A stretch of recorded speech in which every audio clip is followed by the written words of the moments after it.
Partia Demokratike ka ngritur akuza për fitime të dyshimta dhe abuzime me sistemin e rimbursimit të barnave. Sipas zëvendëses për antikorrupsion Genta Vangjeli, Prokuroria e Tiranës ka kryer një kontroll të gjerë disa ditë më parë në ambientin e kompanisë farmaceutike CFO Pharma, ku sekuestruan dokumentacione dhe inventaret e barnave që rimbursoheshin nga shteti. Vangjeli theksoi se drejtimi i kompanisë nga Nadir Çaulloshi është i shoqëruar me një vendim të formës së prerë për manipulim treku datë 29 prill 2025.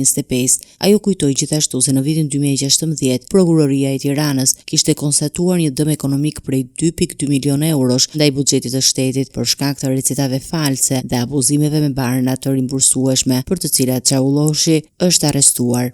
Megjithatë, pas vitit 2017, bizneset e Çaushollit vijuan të lulëzojnë. Përveç linjës autobusëve të Unazës në Tiranë, ai hapi edhe 5 biznese të tjera, në disa prej cilave rezulton bashkëpronar me persona publik. Pasi përfitoi miliona euro nga tenderat publik dhe ndonse Agjencia e Prokurimit Publik e përjashtoi kompaninë CFO Pharma nga pjesëmarrja në procedurat e prokurimit për 6 muaj, Çausholli vendosi ta festojë këtë mas duke hapur një biznes të ri në fushën e turizmit. Dhe nuk i doli keq. Por akuza nuk përfundon vetëm me farmaci. Në korrik të vitit 2024 u regjistrua kompania Rock of Kavaja, e cila vetëm në 2 muaj mori lejen e ndërtimit të një hoteli shumë katësh në shkëmbin e Kavajës me kapital të deklaruar prej 2.2 milion eurosh. Nga aksionet e kompanisë, 60% i përket Nadir Çaulloshit, ndërsa pjesa tjetër i përket ortakut Elvis Doçi, për të cilët paga e kuotave ishte deklaruar vetëm 600 euro. Partia Demokratike thekson se këto raste nxjerrin në palë lidhjet e dyshimta mes politikës dhe biznesit,